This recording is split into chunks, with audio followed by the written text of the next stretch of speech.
I am Abimbola Bello. Good morning, and thanks for joining us on the program. I am Ajibola Ojeshola. Good morning, everybody. I am Adebimpe Omotayo. And thank God Abimbola was a weekend. Abimbola is here with us. We didn't see yesterday now. But I was around. Tell us what happened to you. You want everybody on national TV to know We told what them. happened to me. Oh, you We told did? them. We did. Yes, Oh we my mentioned God. it. So Okay. what was the experience like? Well, so again, the union said we were not locked out. We were only prevented from coming in to sort out other duties. But, of course, there was a meeting with the Permanent Secretary, Ministry of Information and Strategy yesterday. How the meeting went, I cannot tell you. You don't want to tell us. I If can't it was even favorable, tell you would have told us. I So, think what the union has decided to do now is to take this matter to God. to Abimbola. court. God. As much as I believe in God, there are some things in life you need to take some practical steps. Agreed. But then And again, the when way you we take are- some practical steps and you begin to see that those practical steps are not yielding the kind of fruits that you want, Abimbola, don't worry, it will. it will. Okay.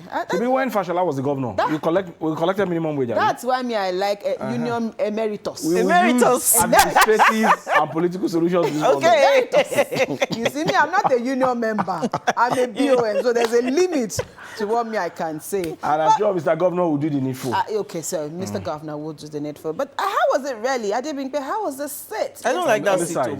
It was like a hot seat for me I because was- I'm not used to I it. was And monitoring. then Ajibola was talking about sports. That was.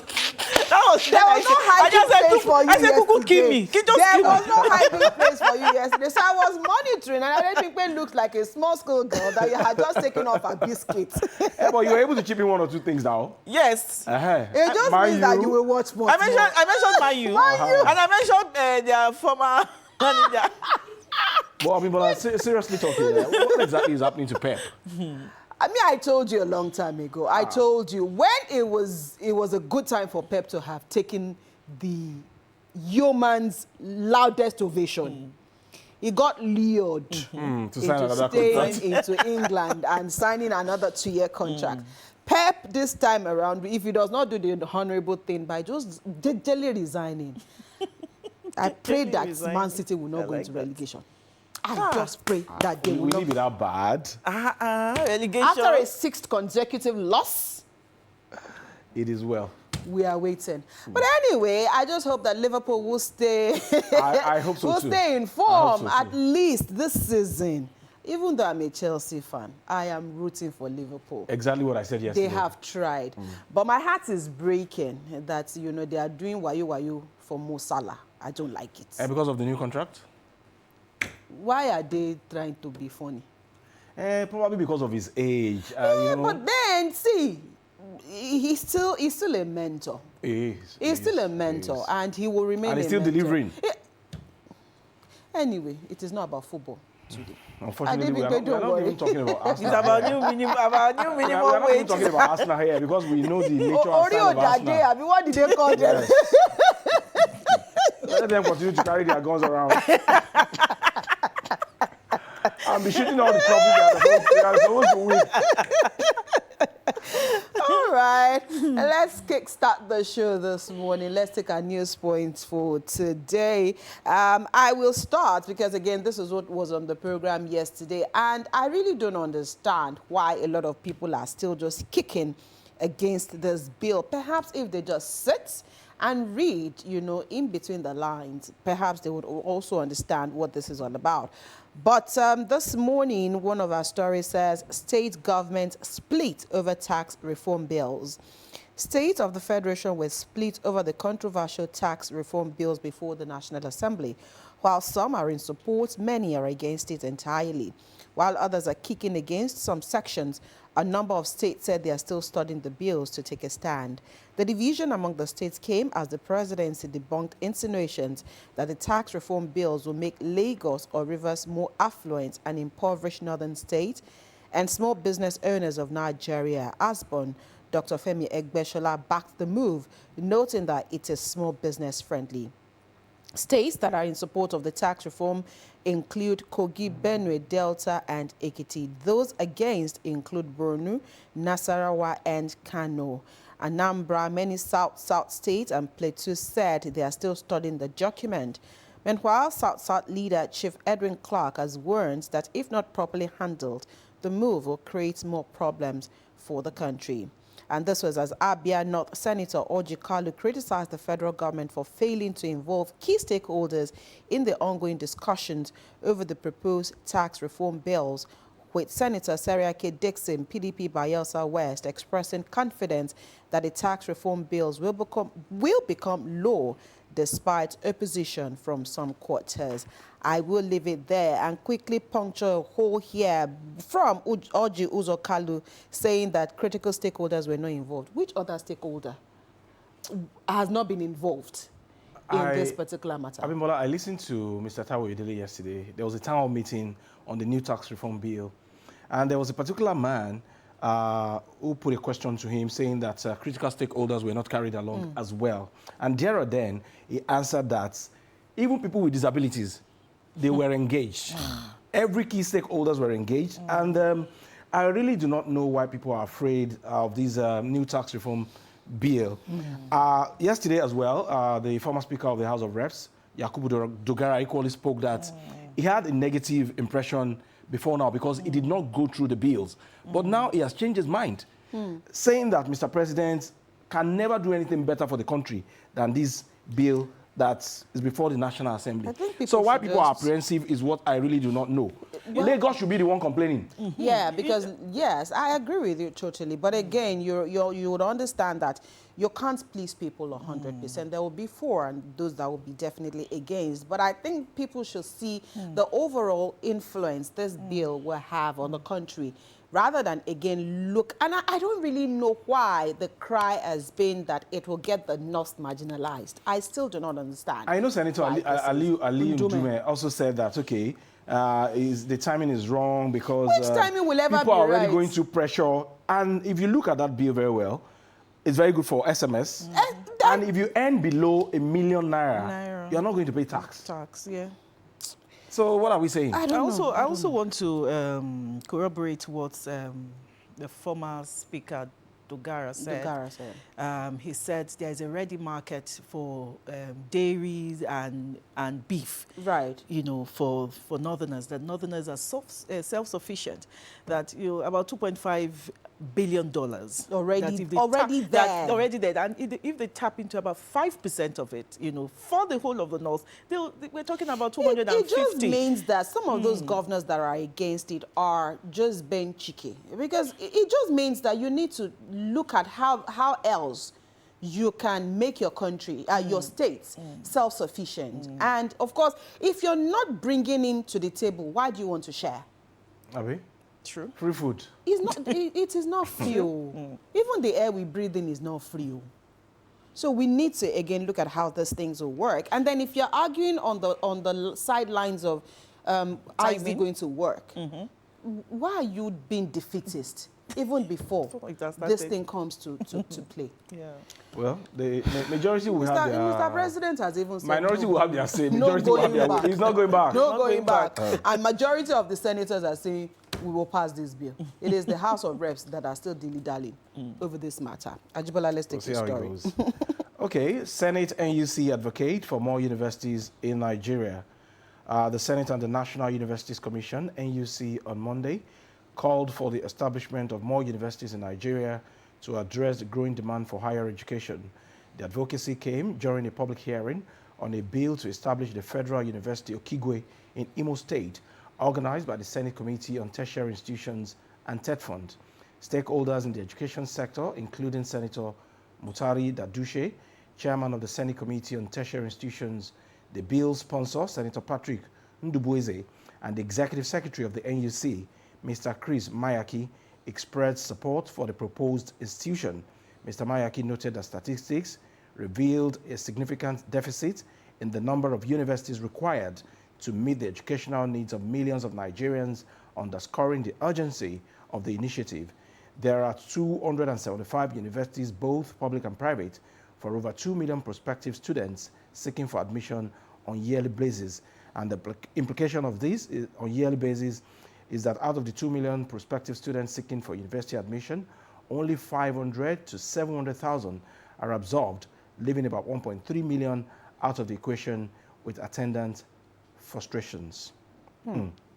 So presently we have 275 universities. Is it about how much or why not fund the how ones well? that we have Exactly. Why do we need more? Exactly. Why? You know, every politician, they want to have a federal university or state university in their And states. then you will not be able to keep up. I even think that rather than suing for more universities, let us also even look at more technical colleges or where skills can be enhanced. You see this hand there. If you do anything, it's always. We had technical students here yesterday that had their graduation. I tell you when you have skills, if it is just hair making, it is a skill that you will eat from for life. But then when you say that, and the way it is, by the day, our certificates are getting more useless. So why are we suing for more private or more government universities? The one that we have.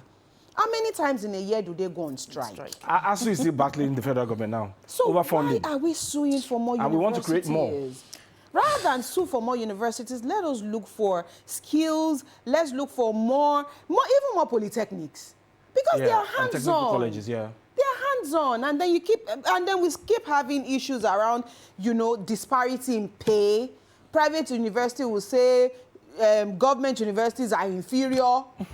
We just like trouble where there is none. Let us face where there are issues. Let us look at how our farmers can be empowered. Let us look at how the ones that we have can thrive rather than having more schools. You want to do Kiniko Pate University. You want to do Kiniko Bello University. Kiniko Ibrahim University. Must everybody's father have university? Bello University. Yes, now Bello University. It will now be at the back of my father's compound, and it is one. I beg you. We are still going to have a New Hope University. Let's take your story. Sanwo-Olu urges stakeholders to explore opportunities in waste management. The Lagos State Governor Babajide Sanwo-Olu has urged stakeholders to harness the economic potential of waste materials as the state intensifies efforts to address environmental challenges. The governor made the call at the 5th edition of a Lagos Waste Forum themed Unlocking Nigeria's Green Potential, Waste Reduction, Recycling and a Circular Economy, Pathways to Jobs, Business and Sustainability.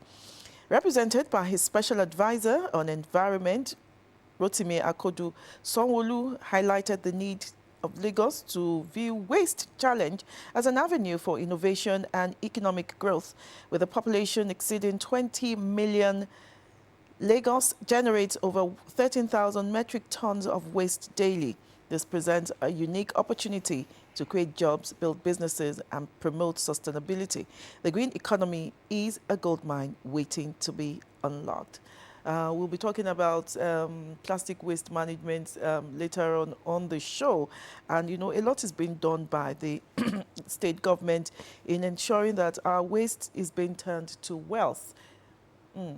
Waste to wealth is a way to go, and we have no choice than to follow that trend.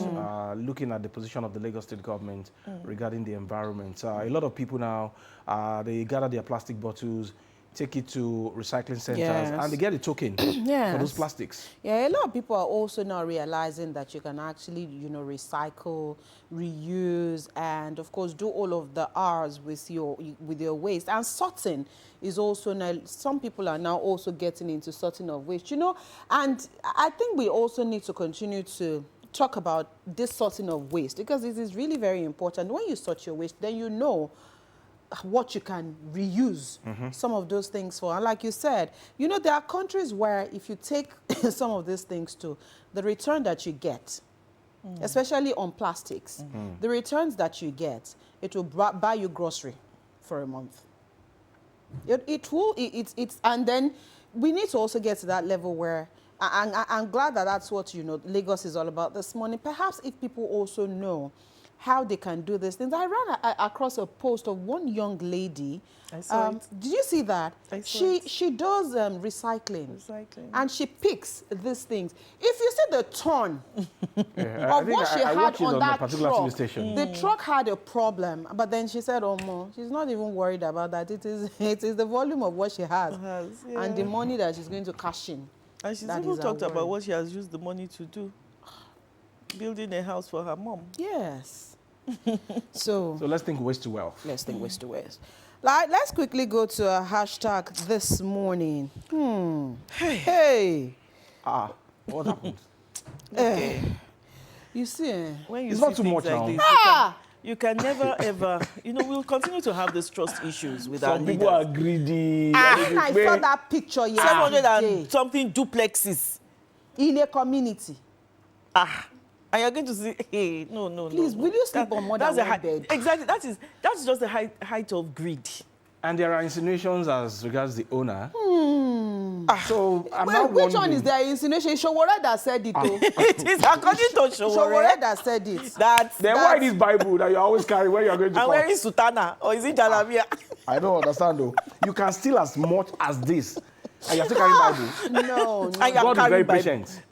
And one of the biggest Bibles. Largest seizure It's not by fair. the EFCC from one person. No, it's not fair. Over 700 duplexes in a community in Abuja. And then we keep talking about corruption. And we can sleep at night. This is over corruption. No. And you should stop carrying Bible. Anybody that bears Godwin now. Ajibola has a problem with when I see them around me. Without Bible. And there is one here. I just hope people like this.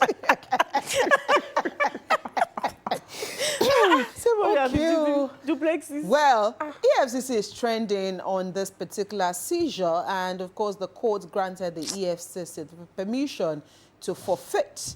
Not that the federal government will take possession. Let us also call the federal government out ahead of time. Don't go and hand these things down to yourselves. This is actually an opportunity for the federal government to probably turn this into an estate where Nigerians that do not have accommodation, decent accommodation, can either pay instrumentally or however, so that they can have accommodation over their head, especially those that Honorable Minister Wike dislodged. I hope so, because I'm sure Wike is already thinking of what to do. Of what to do with these duplexes. 753 duplexes. I have never ever imagined what is he going to do in my life. I don't know. Well, let's hope that the federal government will do this. Will use this meaningfully to empower some Nigerians. I'm sure this is a way that Nigerians can also be happy with this administration if you were to, use this seizure to benefit the masses, those that really need accommodation, those that really need a roof over their heads. The federal government, trust issues, we are also counting on you to do the needful. We are hoping. And I hope that such will not be discovered too, with the White Lion appearing before the court very soon. You can be ready to see many other things, so anything, we're in Nigeria. So those are that's the hashtag for today, as well as trending stories as well for today. We will take a quick break. We'll return. Today is December 3rd, and it is a day set aside for an international commemoration. That is the International Day for Persons with Disability. And this year, the theme of this celebration is Leadership Inclusivity for those living with disability. And this is where, again, we will commend Lagos Television, because we've done so much at ensuring that those living with disability who are here in our folds get what is due to them, and their leadership positions are also not denied them if, they are due to them. But how are we faring as a country? How much of this are we preaching? Are we practicing what we preach as a nation, as a signatory to many laws, in Nigeria that deals with people living with disability? We do have a guest in the studio this morning, whom together we'll be taking a look at this topic. Join us again after this break.